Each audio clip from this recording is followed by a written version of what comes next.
Face আপনারা দেখতেই পাচ্ছেন। অবশ্যই এটা আমার এক্সপ্লেন করার কোনো কিছু নাই। যারা আমাকে সামনাসামনি দেখেছে তারা খুব ভালো মতো জানে। আর কিছু, কিছু মানুষ সহ্য না করতে পারে তো অনেক উল্টাপাল্টা কথা বলবেই। সো আমি এগুলোতে আসলে কান দেই না। আমি নতুন বউ, এখন নতুন বউয়ের মতো থাকবো অসম্ভব সুন্দরভাবে। এই ১ম বারের মতো আমি এই ফেক নেইলস গুলো পরেছিলাম এবং ফেক নেইলস গুলো পরে আমার কাছে খুবই উইয়ার্ড লাগছিল। আমি লাইফে বেঁচে থাকলে কখনো নেইল এক্সটেনশন করাবো না। এটা আমি পণ করে নিয়েছি। আমার সুন্দর হেয়ার স্টাইল করার পর এখন হচ্ছে আমাকে জুয়েলারি গুলো তারা পরিয়ে দিচ্ছিল। সাজুগুজু শেষে এখন হচ্ছে সামিউল আবার আমার বাসার নিচে মানে পার্লারের নিচে আসতেছিল।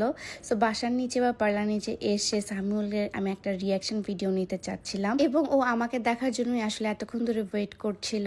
তারপর সে আমাকে দেখতে পেয়ে বলছে থু থু তোমাকে অনেক সুন্দর লাগতেছে, সুবহানাল্লাহ মাশাআল্লাহ অনেক সুন্দর লাগতেছে। সো এর থেকে বেশি আর কি লাগে বলেন? আমার জামাই যেখানে আমাকে এত বেশি ভালোবাসে, এত বেশি পছন্দ করে, সেখানে আসলে আমার মানুষের কথায় কান দেওয়ার মতো সময়ও নাই। সে খুবই পছন্দ করেছিল আমার সাজটা এবং সে খুব লজ্জা পাচ্ছিল, কেন জানি আমি জানি না। সে খুব লজ্জা পাচ্ছিল, আমাকে বলছিল যে চলো তোমাকে আমি বাসায় দিয়ে আসি। সে আমার হাতটা ধরে বাসায় দিয়ে আসে এবং বাসার নিচেই যায় দেখি যে আমার 2 ফ্রেন্ড মানে আমার বেস্ট ফ্রেন্ড 2 জন আমার জন্য ওয়েট করছে এবং সামিউল ওর সাথে কথা বলছিল, তাদের সাথে অনেক মজা করছিল যে তোমার বান্ধবীকে কিন্তু আমি নিয়ে যাব, এগুলো মজা করছিল। তারপর সামিউলকে আমি বাই দিয়ে দিই কিন্তু সামিউল বলছে থামো থামো একটা কাজ আছে।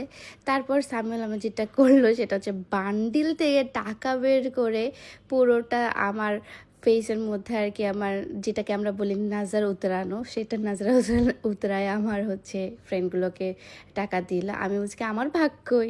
আমি তাদের সাথে ঝগড়া করা শুরু করি যে দে আমার ভাগ দে, আমারও তো এখানে একটা ক্রেডিট আছে ভাই, আমাকে কিছু টাকা দে, আমার তো টাকা পয়সা কিছু নাই। পরে আমি সবারই রিয়াকশন ভিডিওটা নেই এবং আমার বোনকে আমি বলি যে আমাকে কেমন লাগছে বলো। আমার বোন তো লিটারেলি চোখের মধ্যে পানি চলে আসছিল আমার বোনের, এতই নাকি সুন্দর লাগছিল।